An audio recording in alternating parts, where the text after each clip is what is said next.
What's up guys, my name is Josh Portraits and welcome to my YouTube channel. So recently I just bought new lighting. It is the Godox V1s and for on the budget, it's pretty good. Now when I first got this new speed light, I tried it out on myself, and then when I was more comfortable with it, I tried it out with a client. In my opinion, the photos turned out good and it's definitely an improvement to what I was doing before in terms of studio quality or just shots in general. So I was scrolling through Instagram one day and I saved a photo that I thought was pretty sweet, but I never had the chance to actually execute it in the way that I felt like I wanted to. But today's a new day. We have new lighting. So basically I'm gonna use that photo as inspiration, but I'm not necessarily gonna recreate it.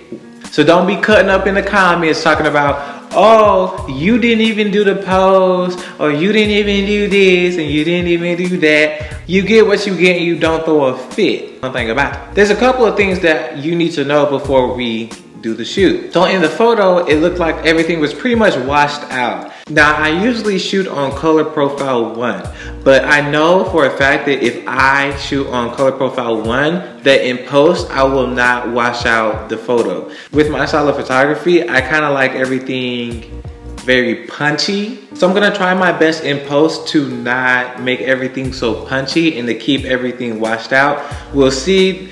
I don't know what's gonna happen. I would actually be surprised if I don't put more contrast in the photos. Now, if the photos turn out trash because of the washed out photo look, I'm not gonna do it. Like, I'm gonna do what works. The other thing that you need to know before we start this photo shoot is that not everything is how it seems.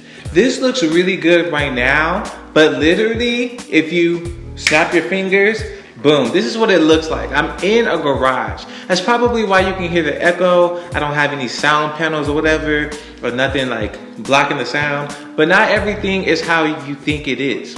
We gotta work with what we got, okay? And what we have is a garage. So I'm gonna be shooting on the Sony a7 III, and I'm also gonna be shooting with the 85mm 1.8.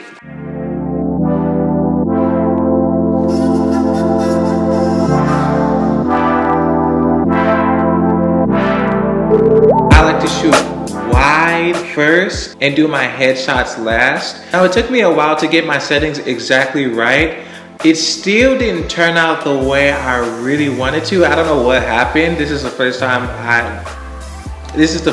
I didn't get what I was looking for, but I got something good. I find that when you use the Godox for wider shots or like full body shots or something like that, they look good, but they don't look as great as with a portrait. But all in all, I made it work. Now I do have a 24mm, but it was too wide to shoot with my studio because this paper is not really huge at all. I think I'm gonna get a bigger one in the future, but it's not that big. So I would have to do a lot of Photoshop to kind of compensate for that, and I didn't feel like doing all that with this shoot, so I just went and shot with the 85. I was looking to go for more 3/4 shots rather than full body because one, I'm not wearing shoes. This part of the shoot was inspired from the photo. In the photo, he wasn't too far for where you could see his feet, so that's why I wanted to stick with that. So these are the 3/4 photos.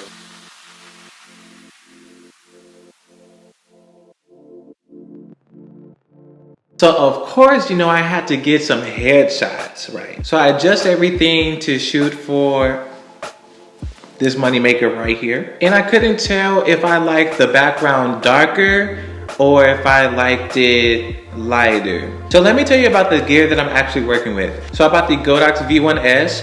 I think it's pretty cool. It's worked for me pretty well so far. It's great.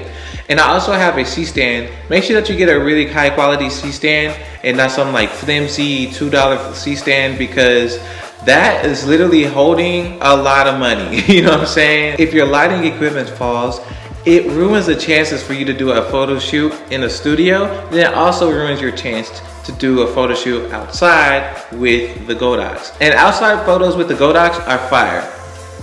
Just letting you know. So also I got a softbox from Westscott, and Westscott's headquarters is actually 30 minutes away from me, which I didn't know, but that's pretty cool. And if you want me to do a separate video of like the things that you need to have this same setup, I can do that. I don't have a problem doing that. I feel like there's not really a good video out there talking about the setup that I have right now. Why do I say that? Because I literally ran into trouble when I was buying this, and I thought that everything was going to be messed up, but it ended up working out.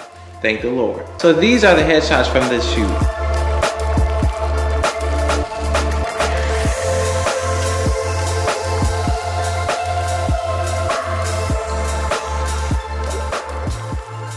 Okay, so I feel like I need to turn this light off because I feel like there's a cool photo opportunity, and I feel like if I don't turn this light off, you're gonna be upset, I'm gonna be upset in post, therefore, we're gonna turn the light off. So in 3, 2, 1, lights off.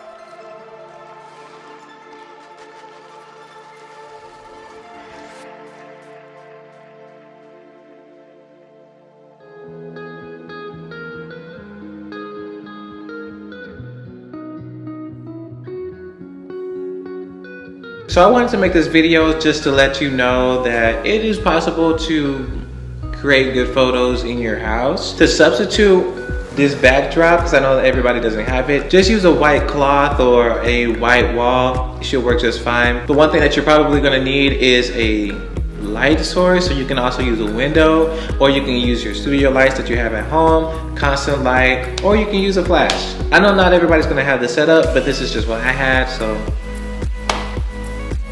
what I used. If you want to see a setup where you can do it at your house for real, with only things that you have from your house, I can do that too. Just let me know. Let me know. But thank you for watching this video, and I'll see you next time.